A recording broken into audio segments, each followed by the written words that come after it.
என் நெஞ்சில் குடியிருக்கும் அனைவருக்கும் வணக்கம். கற்பனைக்கும் எட்டாத வகையில் கரூரில் நேற்று நிகழ்ந்ததை நினைத்து இதயமும் மனதும் மிக மிக கனத்து போய் இருக்கும் சூழல். நம் உறவுகளை இழந்து தவிக்கும் பெருந்துயர்மிகு மனநிலையில் என் மனம் படுகிற வேதனையை எப்படி சொல்வதென்றே தெரியவில்லை. கண்களும் மனசும் கலங்கி தவிக்கிறேன். நான் சந்தித்த உங்கள் எல்லோருடைய முகங்களும் என் மனதில் வந்து போகின்றன.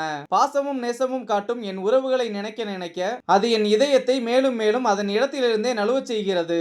என் சொந்தங்களே, நம் உயிரான உறவுகளை இழந்து தவிக்கும் உங்களுக்கு சொல்ல முடியா வேதனையுடன் ஆழ்ந்த இரங்கலை தெரிவித்துக் கொள்கிறேன். அதே வேளையில் இப்பெரும் சோகத்தை உங்கள் மனதுக்கு நெருக்கமாக நின்று பகிர்ந்து கொள்கிறேன். நமக்கு ஈடு செய்யவே இயலாத இழப்புதான். யார் ஆறுதல் சொன்னாலும் நம் உறவுகளின் இழப்பை தாங்கவே இயலாதுதான். இருந்தும் உங்கள் குடும்பத்தில் ஒருவனாக உறவினை இழந்து தவிக்கும் நம் சொந்தங்களின் குடும்பம் ஒவ்வொன்றுக்கும் தலா 20 லட்சம் ரூபாயும், காயமடைந்து சிகிச்சை பெற்று வருவோருக்கு தலா 2 லட்சம் ரூபாயும் அளிக்க எண்ணுகிறேன். இழப்பிற்கு முன்னால் இது ஒரு பெரும் தொகை என்றுதான். இருந்தும் இந்த நேரத்தில் என்னுடைய உறவுகளான உங்களுடன் மனம் பற்றி நிற்க வேண்டியது உங்கள் குடும்பத்தைச் சேர்ந்தவனாக எனது கடமை. அதே போல காயமடைந்து சிகிச்சை பெற்று வரும் அனைத்து உறவுகளும் மிக விரைவில் குணமடைந்து வீடு திரும்ப இறைவனை பிரார்த்திக்கிறேன். சிகிச்சையில் இருக்கும் நம் உறவுகள் அனைவருக்கும் அனைத்து உதவிகளையும் நம் தமிழக வெற்றி கழகம் உறுதியாக செய்யும் என்பதையும் தெரிவித்துக் கொள்கிறேன். இறைவன் அருளால் அனைத்திலிருந்தும் நாம் மீண்டு வர முயற்சிப்போம். இவ்வாறு தமிழக வெற்றி கழகத்தின் தலைவர் விஜய் உயிரிழந்தவர்களுக்கும் காயமடைந்தவர்களுக்கும் வருத்தத்தை தனது எக்ஸ் தளத்தில் பதிவிட்டுள்ளார்.